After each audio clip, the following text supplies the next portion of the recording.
I have found the way. The confusion hung thick and heavy in the air of Earth, a miasma born of fear and uncertainty.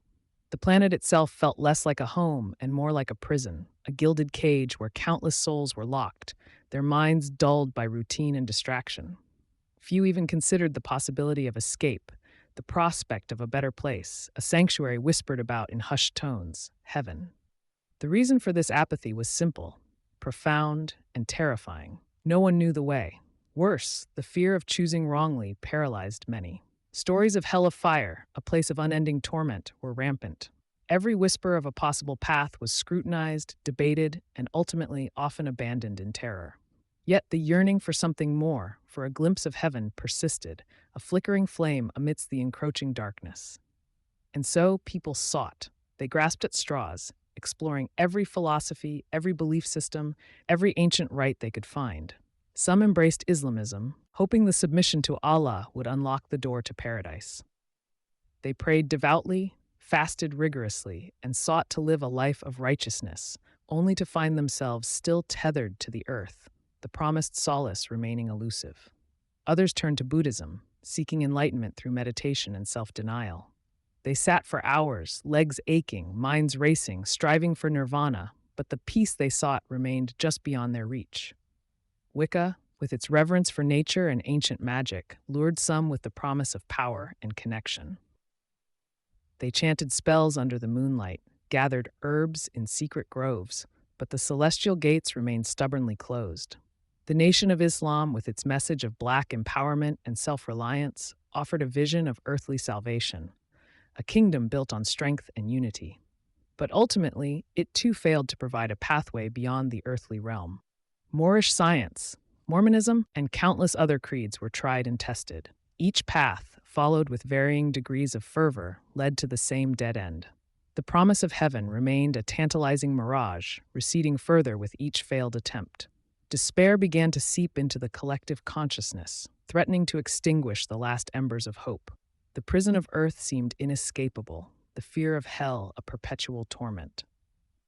Then, one day, a man with kind eyes and a steady voice stood in the marketplace. He was a simple preacher, unremarkable in appearance, but his words resonated with a power that cut through the layers of confusion and fear. "I have found the way," he declared, his voice ringing with conviction. "The way to heaven.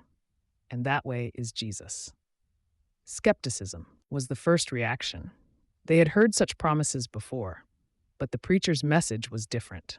He didn't offer intricate rituals or complicated doctrines. He spoke of love, forgiveness, and a personal relationship with God. He preached that salvation came not through deeds or knowledge, but through faith in Jesus as the Son of God, who had sacrificed himself to atone for their sins. Cautiously, tentatively, some began to listen. They were the weary, the disillusioned, the ones who had given up on all other paths. They had nothing left to lose. The preacher spoke of a God who loved them unconditionally, who yearned for them to return to his embrace. He challenged them to repent, to turn away from their old lives, and to follow Jesus, the Good Shepherd, who would lead them home. Slowly, a small band of followers began to gather.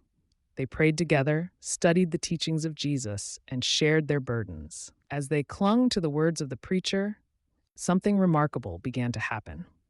The fear that had gripped them for so long began to dissipate. A sense of peace settled over them, a quiet confidence they had never known before. They began to understand the meaning of sacrifice, of grace, and of unconditional love. And then, one by one, they began to see. They saw the truth in the preacher's words. They felt the presence of Jesus in their lives. They knew in their hearts that this was the way. They hadn't found a magical shortcut or a secret passage.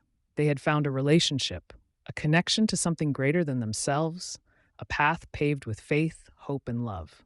And as they followed Jesus, they began the slow, arduous, but ultimately joyous journey out of the prison of earth towards the radiant promise of heaven. They had found the way, not through complex rituals or empty promises, but through a simple, unwavering belief in the love and sacrifice of Jesus Christ. He is truly the way, the truth, and the life. If you want more story like this, subscribe, like, comment, and share. And see the comments for links to good Christians' books.